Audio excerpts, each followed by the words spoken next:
Okay, let's do this. 7 minutes, starting from now. Okay, automation composition, automation compositions, model-driven lifecycle management for our apps in the cloud. What a grandiose title. But let's move on anyway very quickly and see what all this is about. What? See, I even put in I have already loaded the slides up onto the website, but I added the 2 little lightning things since. So if you want the lightning, you're going to have to just contact me, okay? Right, what's an automation composition? Well, if you are working in a Kubernetes infrastructure, you have containers and you have metadata everywhere, okay? But there's no apps. You can't see any app here. You can see lots of containers. Is my app the yellow container? Is it the white container?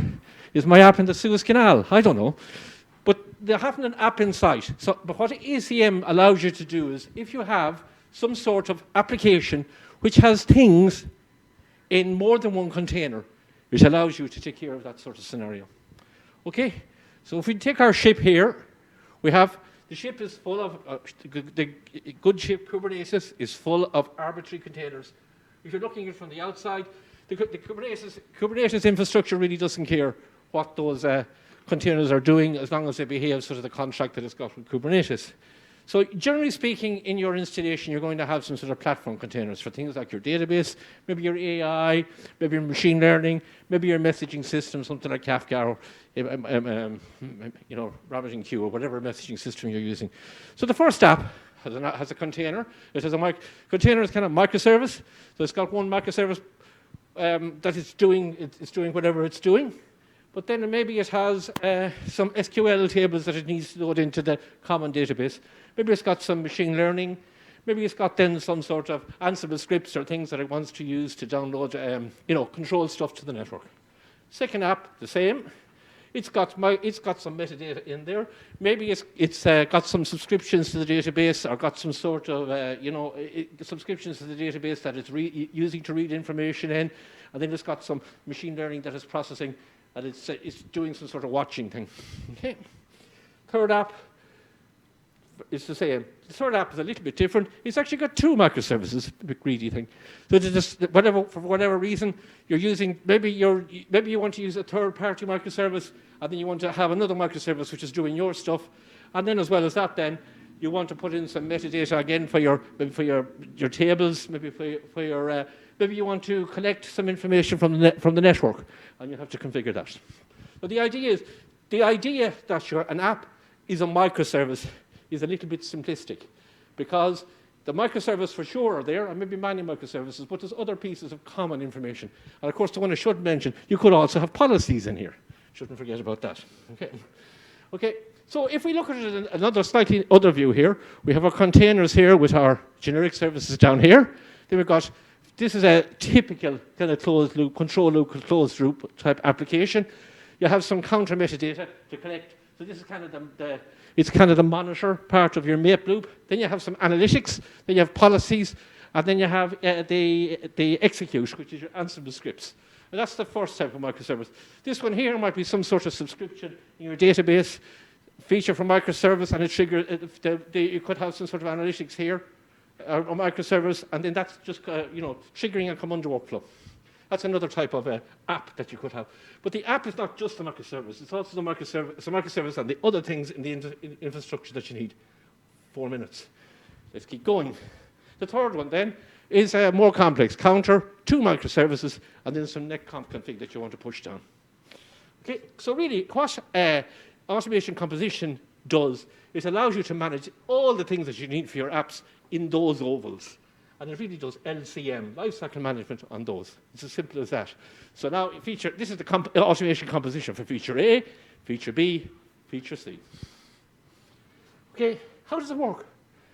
It's not really rocket science. Actually, somebody told me rocket science is quite easy. But anyway, you can define an automation. Really, what ACM allows you to do is, in metadata, in YAML, in a language called Tosca, it allows you to define automation composition. So it allows you to define what those pieces of all of the different things that you need to make your application work.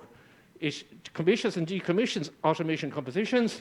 It allows you to set parameters on them. And then it allows you to manage the instantiation of it on the network, the status monitoring, the state change, and the removal. I have to keep going, sorry. Okay. This is in ONAP. we've evolved clamp to work in this way. The idea is that you have a design part. I'm not going to go through this diagram in detail because I haven't time. Then we have a runtime, and the runtime works towards what we call participants. And a participant can be something that's managing a Kubernetes cluster over Helm. It can be something that's managing RESTful information over HTTP, and then, or it could be something that's managing, say, configuration information. I'll move along because I have an example to explain this a little bit better later. Okay, and the ACM runtime, which is our server, has a state machine which controls the life cycle, and that state machine is mirrored in each of the pieces that it's managing. So the participant, then you're going to have for each composition that's running, you're going to have an instance of a state machine, and it will be controlling or coordinating state machines in participants. Okay. We have a demo, which I'm not going to show today, but there's a link to the demo, a video link to the demo in the links at the end of the presentation, which are already up on the website there. So the ACM runtime, in this case, it actually talks to the Kubernetes participant. In this one, we're going to have a starter microservice, a bridge microservice, and then a sync microservice. So it's just an event passing across all three. And this is sort of a test microservice we use to develop this, okay? So what happens is the Kubernetes participant uses Helm to start the starter microservice, the bridge microservice, and the sync microservice in the Kubernetes. It then deploys a policy into the policy framework, which is used to control. These microservices will communicate over Kafka topics. So it uses the policy then as a bridge to bridge the event. Comes into policy, a bridge, policy, and sync. So it bridges across. So in fact, there's 1, 2, 3, 4, 5, 6 passages of the event through this infrastructure.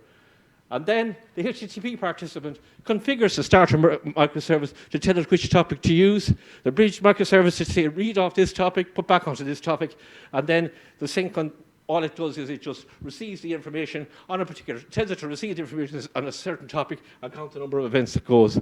And then in PowerPoint, we can get this working very easily, as you can see. The events start to flow from the starter to bridge to sync. And the idea of this demo is this is an arbitrary test sort of microservice that we've built just to do this. But you can take any real use case that you like and put it into this sort of architectural pattern or architectural framework and manage it in this way.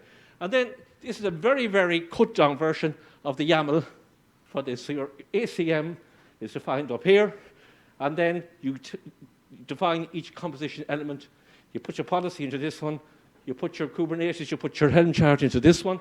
And then you put your policy into this one. And then, further down the document, each of these is its own section for putting in the information. And that's it.